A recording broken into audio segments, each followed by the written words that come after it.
আসসালামু আলাইকুম। কেমন আছেন সবাই? আলহামদুলিল্লাহ আমি খুব ভালো আছি। শুটকি প্রেমীদের জন্য আজকে আমি একটা স্পেশাল শুটকি রান্না নিয়ে এসেছি।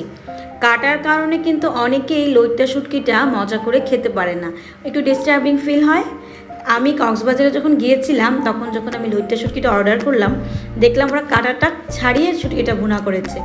তো আমি ওদের খাবারটা খেয়ে আইডিয়া করে যেটুকু বুঝতে পারলাম সেটাই আপনাদের সাথে আজকে শেয়ার করব।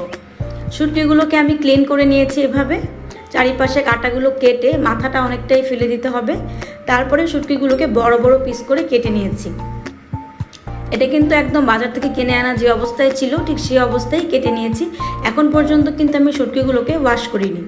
প্যানে দিয়ে আমি শুটকিগুলোকে টেলে নিব। একটা মিষ্টি ঘ্রাণ বের হওয়া পর্যন্ত আমি টালবো, খুব হালকা করে টালবো, খুব বেশি টালবো না। টেলে নিচ্ছি আমি শুটকিগুলোকে, একদম অয়েল টয়েল কিছুই দিব না, জাস্ট খোলাতে এভাবে টালবো। এরপর আমি ঠান্ডা পানিতে 4-5 বার পানি বদলে নিয়ে শুটকিগুলোকে ভালোভাবে কচলে ক্লিন করে নিব। ফিঙ্গার দিয়ে ঘষে ঘষে ভালোভাবে ডলে নিব, যাতে কোনো মাটি বা বালি থাকলে একেবারে যেন পরিষ্কার হয়ে যায়। শুটকিতে কিন্তু অনেক ময়লা থাকে। স্টেপগুলো অবশ্যই ফলো করবেন, স্টেপ বাই স্টেপ ফলো করলে অবশ্যই আপনার একটা ভালো রেজাল্ট পাবেন। শুটকিগুলোকে আমি প্রপারলি ক্লিন করে নিয়েছি, অবশ্যই কয়েকবার পানি বদলে নেবেন।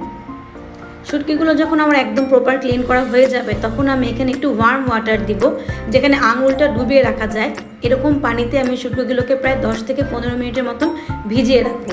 ফুটন্ত গরম পানিতে ভুলেও দিতে যাবেন না, তাহলে কিন্তু অনেকটা শুটকি আপনার নষ্ট হয়ে যাবে, পানির সাথে গলে যাবে। দেখুন কত সহজভাবে শুটকিটা খুলে আসছে এবং ভিতর থেকে আমি কাঁটাটাকে একবারে তুলে আনতে পারছি।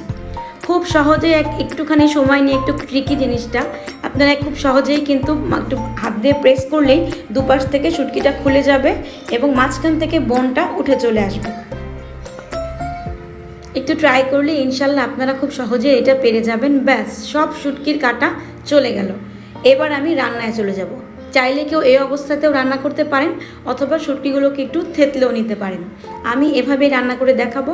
সামান্য হলুদ আর লবণ দিয়ে শুটকিটাকে আমি একটুখানি তেলে ফ্রাই করে নিব। খুব বেশি ফ্রাই করব না, যাতে জুসি ভাবটা থাকে। পানিতে দেওয়ার কারণে শুটকিতে যে একটা নরম নরম ভাব এসেছে সেটাকে রিডিউস করার জন্য আমি সামান্য তেলে শুটকিটাকে ভেজে নিচ্ছি। শুটকিটা ভাজা হয়ে গেলে আমি তুলে নিব, তুলে নিয়ে সেই তেলেই আমি পেঁয়াজটা ভেজে নিব।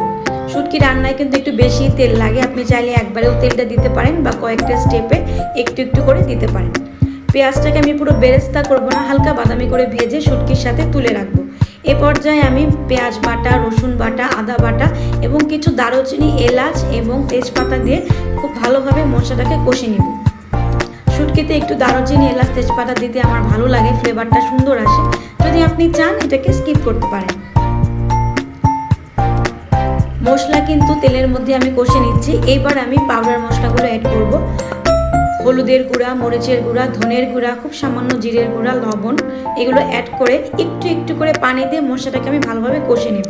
শুটকিটা কিন্তু অলরেডি আমার কুকড হয়ে গেছে, এই জন্য মশলার র স্মেলটা পুরোপুরি যাওয়া পর্যন্ত আমি খানিকটা সময় নিয়ে কষে নেব। কিছু রেড চিলিকে আমি সিডলেস করে নিয়েছি, যতটুকু সম্ভব শুকনো মরিচের বিচিগুলোকে ফেরে এভাবে কেটে নিয়েছি। দেখতেও ভালো লাগবে এবং ঝালও হবে। শুটকি একটু ঝাল ঝাল হলে ভালো লাগে।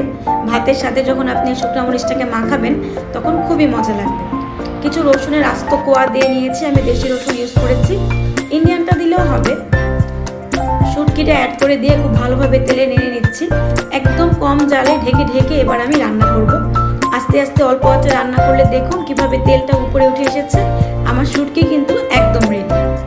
এটা যে কতই মজার সেটা আপনারা গরম ভাতের সাথে খেলে বুঝতে পারবেন।